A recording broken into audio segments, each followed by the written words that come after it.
앞이었구나 인사합니다. 반갑습니다. 진짜 반갑습니다. 반갑습니다. 할렐루야. 세상에 수많은 사람들이 살아가고 있지만은 크게 보면은 영적으로 보면 두 가지예요.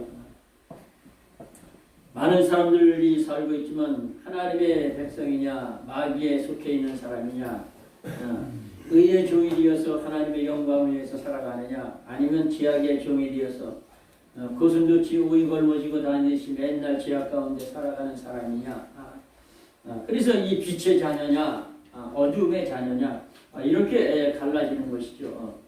하나님이 천지를 지으신 그 만물이 그래요. 딱 두 가지로 지으셨어요. 낮이 아니면 밤이고 어둠이 아니면 빛이죠.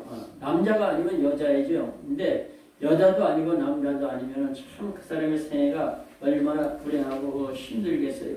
이와 같이 하나님이 음과 양으로 조화를 이루면서 세상 만물을 창조하셨죠. 그래서 마이너스고 아니면 플러스고 이렇게 참 하나님의 지으심이 그렇게 되어 있죠. 저와 여러분은 참 과거에는 어둠의 삶을 살았다 할지라도 이제 빛 대신 주님 품에 안겨서 이제 빛의 자녀가 되었다라는 것. 이게 하나님의 전폭적인 은혜요. 참 가장 큰 축복인 것이죠. 왜 세상이 이렇게 어둡고 참 썩어져가고 부정부패가 많고 수많은 참 지악이 가득하고 그리고 범죄가 끊이지 않고 그러냐? 바로 이 세상이 참 이렇게 빛 가운데 거하는 사람들보다는 참 어둠의 삶을 살아가는 사람들이 더 많기 때문에 그래요. 그래서 어둠의 삶을 살아가는 자들은 아주 음란하고 방탕하고 추악한 그런 삶을 살아가면서도 그걸 깨닫지 못해요. 그래서 어둠에 살면서 어둠을 깨닫지 못하는 것이 그래서 그냥 무엇에 걸려 넘어져도 무엇에 걸려 넘어졌는지조차 모르는 그런 어둠의 삶을 살아가는 것이 바로 이 불신자들이고 예수 그리스도를 모르고 하나님을 모르는 그런 인생들이죠. 여기에 복음의 빛을 받아서 이제 깨어나서 하나님의 백성이 되어서 정말 영적인 눈, 믿음의 눈을 가지고 세상을 바로 바라보고 산다라고 하는 게 얼마나 큰 축복입니까? 그래서 우리가 참 오늘 본문은 저와 여러분에게 일어나라, 빛을 발하라 이렇게 말씀하고 있지 않습니까? 그래서 우리는 믿음의 사람들에게 주님이 명령하시는 것은 일어나서 빛을 발하라고 이렇게 말씀하고 있어요. 한번 따라하십시다. 일어나 빛을 발하라. 일어나 빛을 발하라. 네, 그런 제목 가지고 말씀 증거할 때 하나님의 귀한 은혜로 풍성하시기를 바랍니다. 우리가 참 이 하나님이 우리를 사랑하시고 빛의 자녀로 삼아주셔서 이제는 빛을 발하라는 명령을 우리에게 주셨어요. 그래서 우리가 빛되고 소금 되는 것이 저와 여러분의 사명이라고 하는 것이죠. 우리가 빛을 발하려면은 첫째는 하나님의 영광의 빛을 받아야 된다는 것이죠. 오늘 본문 1절에 일어나라 빛을 발하라 이는 내 빛이 일렀고 여호와의 영광이 내 위에 임하였음이니라 이렇게 말씀하고 있지 않습니까? 그러니까 인생은 참 철저하게 파괴되고 철저하게 타락하고 죄악으로 오염된 부패한 우리의 심령으로 빛을 발할 수 있는 능력은 아무도 없다는 거예요. 예레미야 17장 9절에 오죽하면 만물보다 부패하고 심히 더러운 것이 사람의 마음이니 누가 이를 알려마는 나 여호와는 심장을 살피고 각각 그 폐부를 시험하나니 이렇게 말씀하고 있는 것을 볼 수가 있어요. 만물보다 부패하고 더러운 것이 사람의 마음이라는 거예요. 그래서 우리가 정말 이렇게 부패하고 썩은 심령을 가지고 빛된 자의 삶을 살아갈 수 있는 능력은 아무도 없어요. 그래서 주님의 빛을 발아서 우리가 그 빛 가지고 이 반사에서 비추어 나가는 그런 삶을 살아가야 된다는 것이죠. 요한일서 1장 5절부터 7절에 우리가 저에게서 듣고 너에게 전하는 것이 이것이니 하나님은 빛이시니라. 그에게는 어둠이 조금도 없으시니라. 만일 우리가 하나님과 사귐이 있다 하고 어두움 가운데 가면 거짓말을 하고 하나님의 진리가 우리 속에 있지 아니할 것이요. 이렇게 말씀하고 있는 것을 볼 수가 있어요. 그러니까 우리가 정말 하나님의 본체, 하나님의 속성 중에서 이 대표적이라고 얘기할 수 있어요. 왜? 하나님은 이 빛의 근원이니까. 하나님은 사랑이시다. 사랑의 근원으로 우주 만물을 창조하시고 저와 여러분을 사랑하시고 지금까지 사랑으로 말미암아 모든 것을 은혜 베풀어 주셔서 살아가고 있다는 것이죠. 그래서 우리가 하나님은 사랑이지만 하나님은 빛이라고 성경이 이렇게 단적으로 말씀하고 있는 것은 하나님의 나라는 빛의 세계고 빛의 나라고 그 하나님의 영광의 빛을 받은 저와 여러분이 그 빛을 반사하는 그런 삶을 살아가야 된다라고 하는 것이죠. 여러분 참 이 하늘에는 그 창세기 1장 그 13절 14절부터 그 19절까지 보면은 이 하늘에 두 큰 광명을 지으셔도 그 큰 광명으로 낮을 주관하게 하시고 작은 광명으로 밤을 주관하게 하셨다. 그리고 하늘의 별들을 만드시고 이렇게 말씀하고 있는 게 16절에 가서 그렇게 말씀하고 계시는데, 그러니까 하나님이 이 참 하늘에 이 해를 지으시고 달을 지으시고 별을 지으시고 다른 발광체로 그렇게 지으셨다는 거죠. 그래서 낮을 주관하게 했다는 거죠. 그것으로 말미암아 사실을 이루고 징조를 이루게 그렇게 해주셨다는 것이죠. 그러니까 하나님이 이렇게 참 해를 주관할 때 그 만드시고 달을 만드셨는데 달은 발광체가 아니에요. 발광체라는 말은 빛을 발산할 수 있는 그런 존재가 못 된다는 거죠. 태양의 빛을 받아서 그걸 이래 대마다 이렇게 비추는 반사체가 바로 이 달이라고 하는 거죠.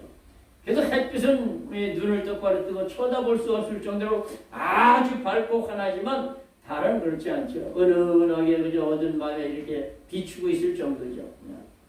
저와 여러분이 이렇게 빛을 발산할 수 있는 능력이 없다라고 하는 거죠. 그러나 우리가 정말 영원한 태양이 되신 하나님, 그 하나님의 영광의 빛을 우리가 받아서 그 빛을 비추는 그런 반사체로서 우리에게 사명을 주셨다는 거죠. 그래서 우리가 정말 세상에서 빛되고 소금되어 하나님께 영광을 돌리고 우리의 삶이 정말 복된 그런 삶이 되어져야 된다라고 하는 것이죠. 이제 이 예배 시작에 제가 이제 창세기 1장 1절부터 5절까지 그 낭시했지 않습니까? 거기에 보면 시작이 태초에 하나님이 천지를 창조하시니라. 땅이 혼돈하고 흑암이 깊은 위에 있고 여호와의 하나님의 신은 수면 위에 운행하셨다 이렇게 말씀하고 계시지 않습니까? 그리고 그 하나님이 빛을 만드사 그 빛과 어둠을 나누사 낮을 그 빛을 낮이라 칭하시고 어둠을 밤이라 칭하시고 하나님이 그 빛을 보시기에 좋았더라고 말씀하고 있지 않습니까? 그런데 이제 그것이 그 첫날 지으신 그 빛이 태양이 아니라는 거죠. 넷째 날에 가서 그 14절부터 그 19절까지 보면은 거기에 이제 태양과 달과 그리고 별들을 지으시는 그런 모습을 볼 수가 있다는 거죠. 그러면 첫날 창조한 그 빛은 무엇이고, 그리고 참 넷째 날 창조한 햇빛, 달빛, 도대체 이 빛을 그것도 둘로 나누셨다고 그랬는데 그 빛은 도대체 무엇이냐? 넷째 날 창조한 것은 실질적으로 존재하는 이 태양과 달과 별빛을 말씀하고 있는 거죠. 또 첫째 날 창조한 그 빛은 뭘 말씀하고 있는 거냐? 바로 영적으로 우리를 살리는 빛을 말씀하고 있는 것이에요. 그렇기 때문에 우리가 정말 영적으로 빛 드신 주님의 품 안에서 우리가 정말 빛의 자녀가 되었을 때 여기에 생명의 놀라운 역사가 우리의 심령에 태동하게 되는 것이고 우리가 참 거듭나고 참 새 사람 되는 그런 역사가 일어나게 된다라고 하는 것이죠. 그래서 이 빛을 받을 적에 주님의 빛을 받을 수가 있는데, 여러분 이 출애굽기 32장에서 보면 그 출애굽한 이스라엘 백성들이 참 이 모세가 시내산에 올라가서 하나님과 독대하면서 그렇게 십계명을 받고 성막을 받는 동안에 그때 그 아론을 비롯한 이스라엘 백성들은 모세를 기다리지 못하고 이 귀걸이 금고리 빼가지고 그 금송아지 만들어서 그냥 우상 숭배하고 그냥 경배할 때 하나님이 모세에게 이 백성들이 부패하시니 너는 내려가라고 해서 내려와서 보니까 그렇게 우상 숭배를 하는 거예요. 모세가 너무너무 화가 나서 하나님이 직접 만드시고 직접 써주신 이 십계명 두들기를 그냥 집어던져서 깨뜨려 버리고 그리고 다시 그냥 시내산으로 올라가서 또 40일을 금식을 또 하는 거예요. 80이 넘은 노인네가 그냥 40일을 금식하고 연이어 또 40일을 한다는 건 그거는 있을 수 없는 불가능이죠. 참 황교안 씨는 며칠 그 금식했습니까? 열이틀도 못하고 그냥 병원에 실려가지 않습니까? 그런데 80이 넘은 그런 노인이 80일을 갖다가 그렇게 금식을 했다라고 하면 살 수가 없는 거죠. 그런데 하나님이 붙잡아 주시니까 80일을 금식하고 내려오는데 그 출애굽기 34장 29절부터 보면 모세가 그 증거의 두들기를 자기의 손에 들고 시내산에서 내려올 때, 그 산에서 내려올 때 모세가 여호와가 말씀하였으므로 그 얼굴을 거풀에 광채가 났다라고 말씀하셨죠. 그래서 아론과 그 이스라엘 백성들이 모세를 보기를 두려워하니까 모세가 수건으로 자기 얼굴을 가리웠다라고 말씀하고 있다는 말이죠. 그러니까 모세가 40일을 금식하고 두덜기를 받아가지고 내려왔을 땐 그런 증상이 안 나타나는데 80일을 금식하고 내려오는데 그 얼굴이 거풀이 광채가 나서 번쩍번쩍하는 거예요. 그 아론을 비롯해 이스라엘 백성들이 너무너무 두려운 마음에서 쳐다보지를 못하는 거예요. 그러니까 모세가 수건을 꺼내서 얼굴을 가리고 그리고 아론을 부르고 그리고 그 이스라엘 백성들이 가까이 가는 그래서 대화를 하는 그런 모습을 볼 수가 있다. 그 거기에 왜 모세의 얼굴에 그렇게 거풀에서 광채가 나느냐? 하나님과 그렇게 80일을 생명을 걸고 독대하고 그렇게 대면해서 말씀을 나눴기 때문에 하나님의 영광의 빛이 모세에게 임했다라고 합니다. 그래서 모세의 얼굴에 그 광채가 반하는 그런 모습을 우리가 볼 수가 있다는 거죠. 우리 주님도 마찬가지예요. 마태복음 17장 1절부터 2절에 엿새에 예수께서 베드로와 야고보와 그 형제 야고보와 요한을 데리고 높은 산에 올라가시니 이 예수님의 얼굴이 그냥 해같이 빛나고 그 옷이 그냥 그 빛을 발했다라고 이렇게 말씀하고 있지 않습니까? 그러니까 예수님의 얼굴이 그냥 해같이 빛나는 그 자리에서 바로 영계의 인물 바로 그 모세와 엘리야가 나타나서 대화를 하는 그런 모습을 볼 수가 있지 않습니까? 그래 영적으로 그렇게 그 영광의 하나님의 빛을 받았을 때 주님의 얼굴이 해같이 빛났다라고 하는 것이죠. 그러니까 우리가 정말 하나님의 영광의 빛을 받을 때 그때 우리가 그 빛을 받아서 빛의 능력의 힘으로다 빛을 발할 수 있는 것이지 우리 힘으로 스스로 빛된 자의 삶을 살아갈 수 있는 능력이 없다는 거죠. 천국이 어떤 곳이냐? 계시록 22장 1절부터 5절에 보니까 또 저가 수장같이 맑은 생명수의 강을 내게 보이시니 하나님과 및 어린 양의 보좌로부터 나서 길 가운데로 흐르더라. 강 좌우에 생명나무가 있어 12가지 실과를 맺히되 달마다 그 실과를 맺히고 그 잎사귀는 만국을 소송하기에 있더라. 다시 저주가 없으며 하나님과 그 어린 양의 보좌가 그 가운데 있으니 그 종들이 그를 섬길 것이며 그의 얼굴을 볼 끝이요 그의 이름도 저희 이마에 있으리라. 다시 밤이 없고 등불과 햇빛이 쓸데없이 이는 주 하나님이 저에게 비치심이라. 저희가 세세토록 왕노를 하리로다. 그러니까 하나님의 영광의 빛이 모든 천국에 있는 그 영계의 인물들에게 비춰준다라고 이렇게 말씀하고 있는 것을 볼 수가 있어요. 거기에는 무슨 전기불이나 발전소나 이런 것들이 필요가 없이 오직 그냥 하나님의 나라는 이제 영원한 빛의 세계라는 거죠. 그 영광의 그 빛을 받을 적에 우리가 빛을 발하는 삶을 살아갈 수가 있다는 것이죠. 그래서 어두운 세상 지역으로 썩어져 가고 어두워져가는 세상에 주님은 이 땅에 빛으로 오셔서 그래서 하나님의 영광의 빛을 저와 여러분의 심령에 비춰주셨다는 거죠. 고린도서 4장 6절에 어두운 데서 빛이 비치려 하시던 그 하나님께서 예수 그리스도의 얼굴에 있는 하나님의 영광을 아는 빛을 우리 마음에 비춰주셨느니라 이렇게 말씀하고 있단 말이죠. 주님은 친히 요한복음 그 8장 12절에서도 말씀하시는 것을 보게 되면 예수께서 또 일러 가르치되 나는 세상의 빛이니 나를 따르는 자는 어둠에 거하지 아니하리라고 그랬고 요한복음 12장 36절에도 너에게 아직 빛이 있을 동안에 빛을 믿어라. 그리하면 빛의 자녀가 되리라. 예수께서 이 말씀을 하시고 가서 숨으시니라 이렇게 말씀하고 있죠. 그러니까 우리가 정말 이 캄캄하고 어두운 지향 많은 세상 절망과 좌절뿐 이 세상 가운데 주님은 빛으로 생명의 빛으로 우리에게 오셔서 우리에게 영원한 생명을 허락해 주셨다는 것이죠. 마태복음 4장 15절 16절에 스불론 땅과 납달리 땅과 요단강 저편 해변길과 이방에 가내리요 흑암에 앉은 백성이 큰 빛을 보았고 사망의 땅과 그늘에 앉은 자들에게 빛이었도다라고 말씀하시는 이 말씀이 바로 예수 그리스도가 이 땅에 생명의 빛으로 오셔서 예수 그리스도를 영접하고 그분과 더불어 살아가는 삶은 다 빛된 자의 삶을 살아가게 되고 그리고 빛의 열매가 맺히게 되고 하나님이 영광을 받으시게 된다라고 하는 것이죠. 마태복음 13장에 이 7가지를 천국을 쭉 말씀하시는 가운데 그 43절에 가서 그때의 의인들은 자기 아버지의 나라에서 해와 같이 빛나리라 귀 있는 자는 들으라 이렇게 말씀하고 있다는 것이죠. 빛의 자녀로 하나님을 섬기면서 그리고 참 빛된 자의 삶을 살다가 하나님의 나라에 가서 정말 해와 같이 빛난 그런 위대한 인물들이 저와 여러분들이라고 그렇게 말씀하고 있는 것이죠. 아무튼 이 빛이 바로 생명의 방면이고 어두움은 절망이요 좌절이요 죽음의 방면이에요. 2차 대전이 끝난 후에 이 독일이 망하고 독일의 그 치하에서 많은 고난과 고통을 받고 있던 이 폴란드가 이제 2차 대전 끝나고 이 독일이 지은 그 전쟁 때 사용했던 벙커들을 전부 철거했는데 6년이 걸렸답니다. 그 벙커들을 전부 다 철거하는데 한 4년쯤 되었는데 한 벙커를 철거하는데 그 벙커가 2차 대전 당시에 그 폭격을 맞아서 그 입구가 완전히 그냥 무너져가지고 그 속에 갇혀있는 사람이 6 병사가 있었다는 거예요.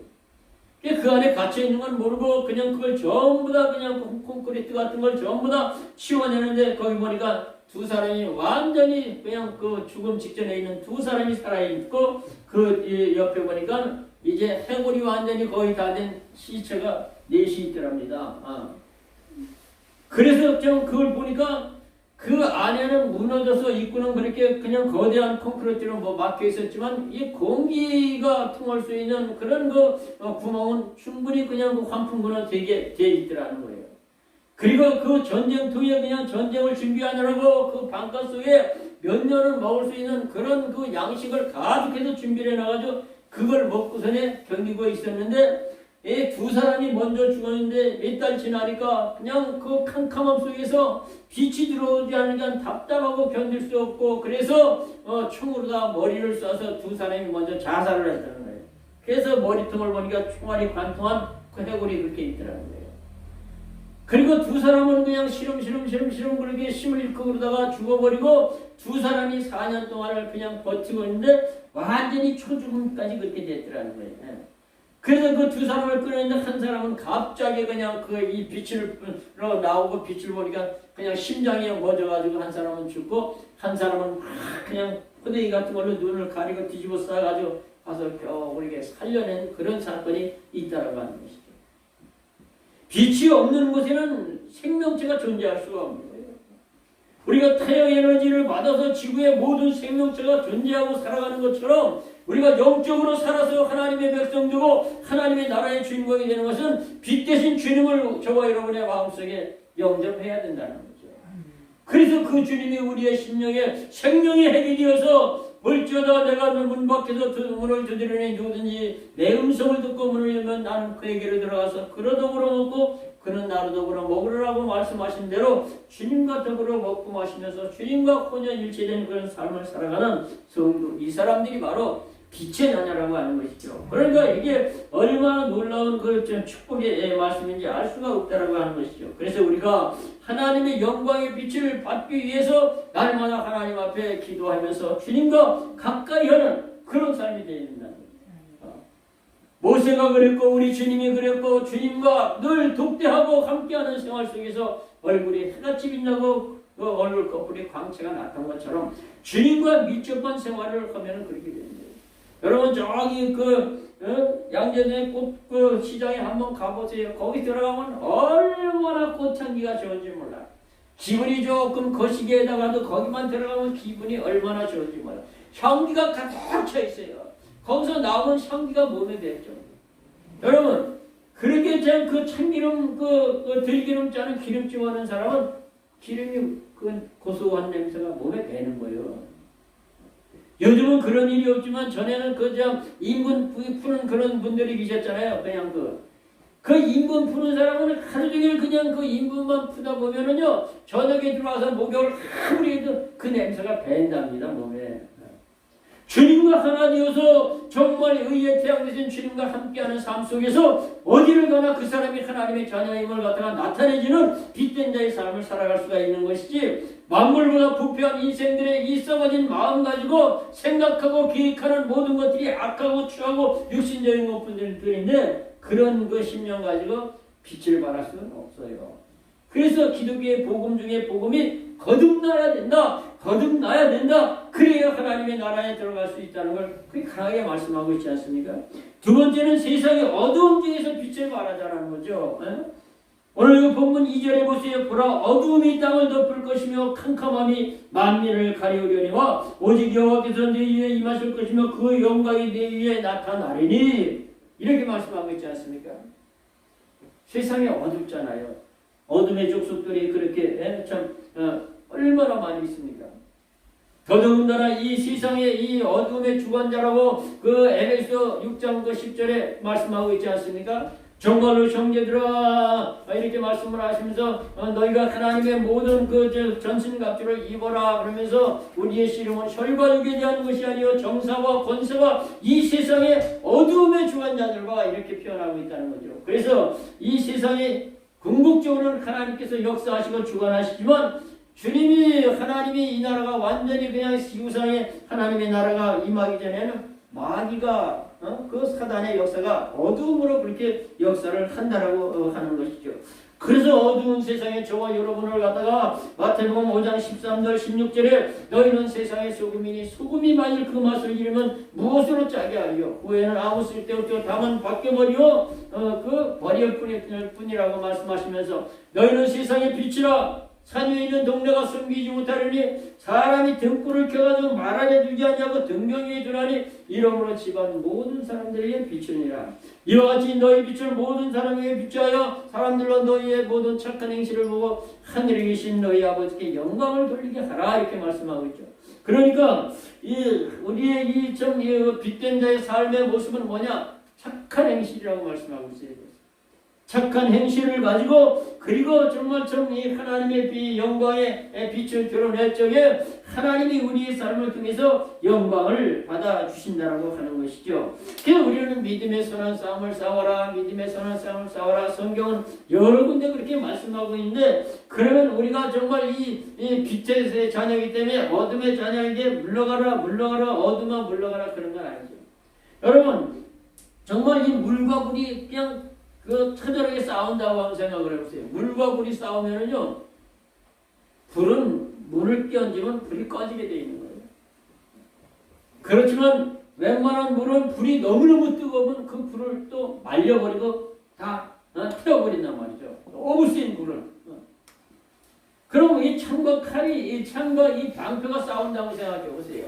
창을 아무리 찔러도 방패가 튼튼하면 그걸 막죠. 근데 이 창이 너무너무 또 이 강하면 이 방패를 또 뚫는 창도 있다라고 하는 것이죠. 이런 논리에서는 강하면은 약한 것을 이길 수 있다라는 논리가 되지만 우리의 이 빛과 어두움의 이 선한 싸움은 그럴 게 아니에요. 빛이라는 것은 뭔가 존재한다는 건 의미고 어두움이라는 건 뭔가 존재하지 않는 무엇을 갖다가 의미하는 것이죠. 그래서 어두움 가운데 빛이 들어가면 어두움은 자연히 사라져버리는 것이죠. 그래서 어둡다라는 것은 아무것도 없다라는 것이고 이 환한 빛은 뭐냐? 뭔가 존재한다는 것이죠. 그건 하나님의 지으심의 협력의 법칙이 그렇다라고 하는 것이죠. 그런 인도에 그런 우화가 있어요. 이 태양이요, 이 별이 가만히 보니까 어두움을 몰랐어요. 아무리 설명을 해도 태양이 이해를 못하는 거예요. 그래서 그럼 나를 따라오라고. 그래서 캄캄한 그런 이 굴속 같은 데를 태양을 데리고 데려갔다는 거예요. 태양이 굴 속에 들어가니까 저절로 그냥 어둠이 또 싹 스며들고 없어져 버리는 거야. 그러니까 이 별이 태양에게 아무리 어둠을 설명을 하려고 해도 설명이 되어지질 않는 거예요. 그러니까 우리 믿음의 사람들은, 이 성도들은 세상이 썩어서 그냥 냄새나고 부패했다고 세상이 죄악으로 너무 어둡다라고 불평을 하면 그건 안 되는 거예요. 그건 논리적으로 맞지 않아요. 그 말은 바로 나를 비롯해서 모든 믿음의 사람들이 이 어두워져가는 세상, 썩어져가는 세상에 빛되지 못했고 소금되지 못했다라는 걸 증거하는 거란 말이죠. 그걸 불평하고 원망하지 말고 내가 어느 곳에 가나 빛된 자의 삶을 살아가는데 하나님의 영광의 빛을 내가 받아서 빛을 발하는 것. 그 빛의 열매는 에베소 5장 8절부터 9절의 말씀대로 너희가 전에는 어두움이더니 이제는 주 안에서 예수님 안에서 말씀과 진리 안에서 빛이라 빛의 자녀들 같이 행하라. 주께 기쁘시게 할 것이 무엇인가 생각해보라. 빛의 열매는 착함과 의로움과 진실함에 있느니라. 빛된 자의 삶을 살아가는 것은 이 세 가지 열매가 맺히면은 어둠이 그냥 사라진다는 거예요. 착함, 의로움, 진실함. 네. 그래서 우리가 정말 처음 이 땅에 살아가면서 세상에 사실 많이 썩고 부패하고 사실 인간의 발이 닿는 곳마다 썩지 않은 모습이 없어요. 바닷속도 지금 얼마나 지금 일본 같은 특별히 이제 그쪽에는 그냥 얼마나 그냥 이참 햇빛 그 물질 때문에 얼마나 많이 썩고 부패하고. 네? 요즘은 모르겠습니다만 제가 한 20대쯤만 해도 저기 저 한강에서 고기를 잡아보면 어떤 고기는 이렇게 뒤틀어져 있어. 막 이렇게 막 그냥 뼈가 뒤틀어져 있는 고기도 있고. 기형적인 것들이 많이 나오고 이게 인간들이 자꾸 이렇게 좀 이 환경을 오염시키고 부패하게 만드니까 그런 것들이 자꾸 나오는 거예요. 그리고 자꾸 그냥 이 부패하고 그냥 그 오염시키고 그러니까 지금 우리나라에서 특별히 저쪽 익산 쪽 환경구 쪽에도 그냥 그렇게 암 환자가 동네에 많이 나오고 있고 그래가지고서는 그걸 밝혀진 게 보면 연초박이라고 해서 그 이제 담배를 만들면서 찌개기가 나온 걸 그걸 가지고 말려가지고 거름을 어떻게 하려고 하면 그 비료 공장이 거 있었던 거예요. 그 연초박으로다가 비료를 만들려고 세워졌던 비료 공장이 세워졌던 데는 전국에 지금 몇 군데가 되는데 그 근처 사람들은 거의가 지금 하여튼 40% 이상이 전부 다 암이 걸려서 그렇게 죽잖아요, 사람들. 인간의 탐욕이 공기도 오염시키고 땅도 오염시키고 바다도 오염시키고 다 오염시키잖아요. 그래서 우리가 정말 아무튼 죄악으로 이렇게 참 오염되어가는 세상 가운데서 저와 여러분이 빛을 발하고 그리고 참 부패를 방지하는 소금이 되고 그래서 세상을 바로잡아가고 그래서 하나님께 영광을 돌려준다는 거죠. 바다가 여러분 염분이 있어봐야 3%밖에 안 돼요. 3%의 그 염도가 바다를 부패하지 않고 썩지 않게끔 지켜나가고 있다는 거죠. 우리나라 여러분 성도가 지금 15% 이상은 되지 않습니까? 20% 말은 20% 되는데 20% 요즘 될라나 모르겠어요. 5천만이 넘으니까 천만 하는데 네? 3%의 염분이 바다를 썩지 않게 지키고 있는데 20%의 빛이다 소금이다 하는 성도들이 이 땅에 있는데 세상은요 굵직굵직한 그런 사건에는 꼭 권사님이 껴있고 장로가 껴있고 목사가 껴있어요. 이게 문제가 되는 거예요. 남을 탓하기 이전에 우리 스스로가 이제는 빛의 자녀가 되었으면 착함과 의로움과 진실함의 열매를 맺히는 삶이 될 때 스스로의 자신의 구원을 완성해 나가는 삶이 되어질 수가 있다라고 하는 것이죠.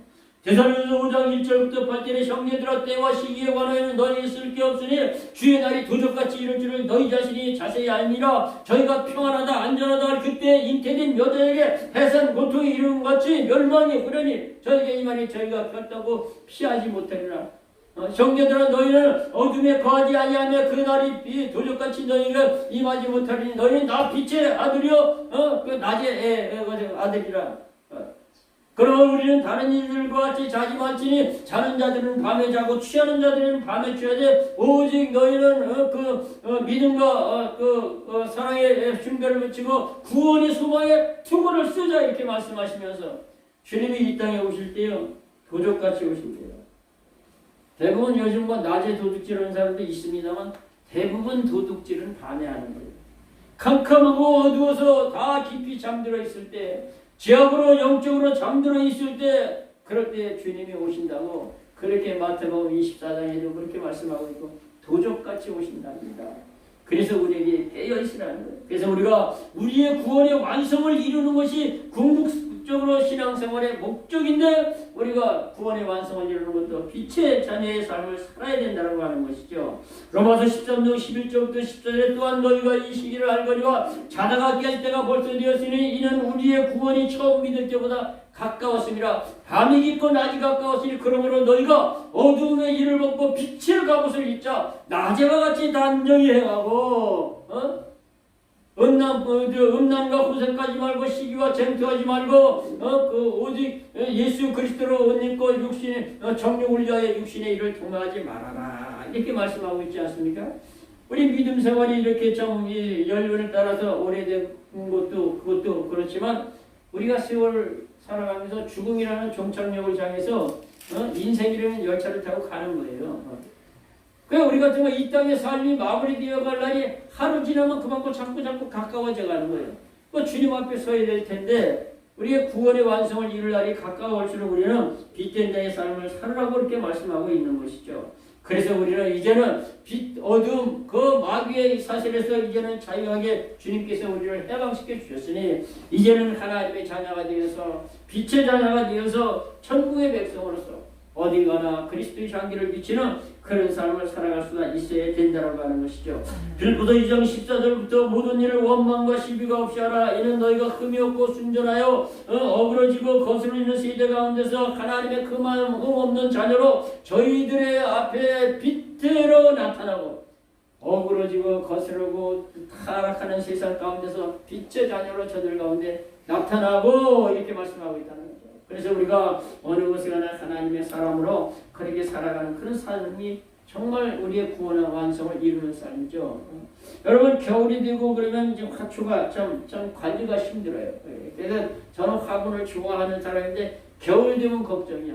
그냥 봄, 여름, 가을 그냥 그렇게 참 사랑스럽게 화분을 좋아하다 보니까 농사 짓는 분들이 그 얼마나 자식같이 그렇게 귀하게 키운 배추를 물을 양파를 갈아엎는데 그 마음이 조금은 이해가 가더라고요.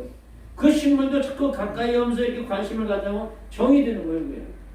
그래서 그냥 3계절 동안 봄, 여름, 가을 그냥 잘 정서인데 겨울만 되면 죽이네 이게. 그러니까 마땅히 저기 할 때도 없고 그래서 그런데 겨울에도 아주 윤기가 자르르 흐르는 것 같고 기름 발라놓은 것 같은 잎사귀처럼 그렇게 잘 크는 집이 있어. 다른 집이 아니에요. 특별한 기술이 있는 게 아니에요. 베란다가 남양 쪽에 있는 집은 하여튼 베란다에 그 화초 갖다 놓으면 잘 커. 고관사님 남양 쪽으로 베란다 없어요? 예? 아니 저 알로에 그냥 드리려고 그래. 1년 내게 잘 키웠어요. 새끼도 많이 쳤어 지금. 그냥 남쪽으로 이 베란다가 있으면 그 유리 창문으로 다 막혔는데 햇빛이 들어오니까 얼마나 따뜻하니까 하여튼 겨울에도 식물들이 참 얼마나 잘 자라는지 몰라. 이 태양의 에너지가 그렇게 귀한 것이란 말이죠. 그래서 우리가 정말 참 그 귀한 그 태양 에너지를 받아야 생명이 존재하는 것처럼 예수님의 빛을 발한 자는 이 땅에서 그 빛을 받아가지고 식물이 성장하듯이 잘 자라서 그래서 그냥 하나님의 영광을 올려드리는 그런 착함과 의로움의 진실의 열매가 맺혀야 된다고 하는 것이죠. 마지막으로 세 번째, 열방에서 구원할 자들이 이렇게 몰려오는 역사는 저와 여러분이 빛을 발하고 빛의 열매를 맺힐 적에 그럴 때 믿는 사람들이 자꾸 늘어나는 거예요. 맨날 어두움의 삶을 살아가면서도 예수 믿으라. 야 나는 예수 안 믿어도 너보다 바로 살아. 너나 똑바로 살아. 할 말이 없는 거예요. 할 말이 없는 거예요. 착하고 의롭고 진실함이 뭡니까? 양보하고 기다려주고 참아주고 용서하고 관여하고 덮어주고 정말 하나님의 사람으로서 그렇게 빛된 자의 삶을 살아가면서 우리 교회 한번 갑시다. 예수 믿어야 구원받지. 같이 갑시다. 이렇게 해야지 그 말이 씨알이 막히던가 뭐가 막힐 거 아닙니까? 그러니까 우리가 정말 이렇게 빛의 열매를 맺히고 빛을 발하는 삶을 살아갈 때 구원받는 자들이 자꾸 늘어난다고 오늘 여기 3절에 보세요. 열방은 내 빛으로 열왕은 비치는 내 광명으로 나오리라. 할렐루야.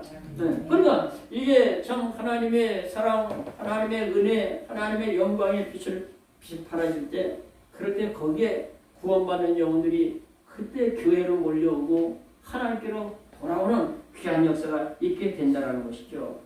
그래서 주님은 이 땅에 빛으로 오신 걸 우리가 참 예배 시작의 그 교동문에도 그냥 요한복음 1장 말씀을 쭉 말씀하고 있지 않습니까?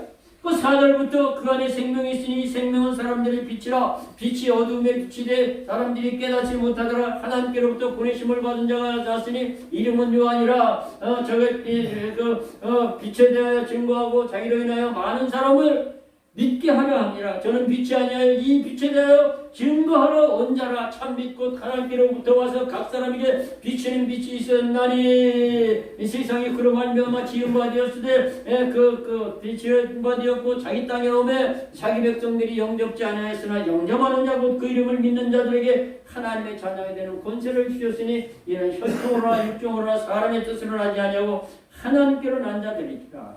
이 말씀이 뭡니까? 바로 하나님께로부터 난 저와 여러분이 빛을 믿어 하나님께로 나온 남자들이 바로 빛의 자녀가 되는 거예요.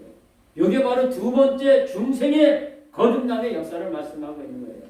처음에는 어둠의 자녀로 태어났지만 예수 안에서 거듭나고 새 사람 되면서 빛의 자녀로 새롭게 되어서 이제는 빛된 내 삶을 살아가면서 많은 사람들에게 내 삶을 통해서 복음이 증거되고 그리스도가 증거되고 그래서 하나님 앞에 구원받는 영혼들이 늘어갈 때 우리 하나님이 얼마나 기뻐하시는지 우리 주님 그것 때문에 이 땅에 오셨지 않습니까? 그래서 우리는 하여튼 어느 곳에 가나 빛의 자녀로서 구원 얻는 자들에게 빛을 비추는 그런 삶이 되어져야 된다고 하는 것이죠. 말씀을 정리해 봅니다. 우리가 오늘 본문은 일어나라 빛을 발하라고 말씀하고 있어요. 우리가 정말 하나님의 영광의 빛을 받을 때에 우리가 그 빛을 발할 수가 있는 것이고 그 빛을 발할 때에 그럴 때에 바로 어두운 세상에 참으로 맑고 환한 생명력 넘치는 그런 삶이 되어지는 것이고 그럴 때 하나님의 택감받은 전 성도들이 하나님께로 돌아오는 역사가 있다는 걸 기억하시고 날마다 빛된 자의 삶을 살아가시는 저와 여러분들 되시기를 주님의 이름으로 축원합니다.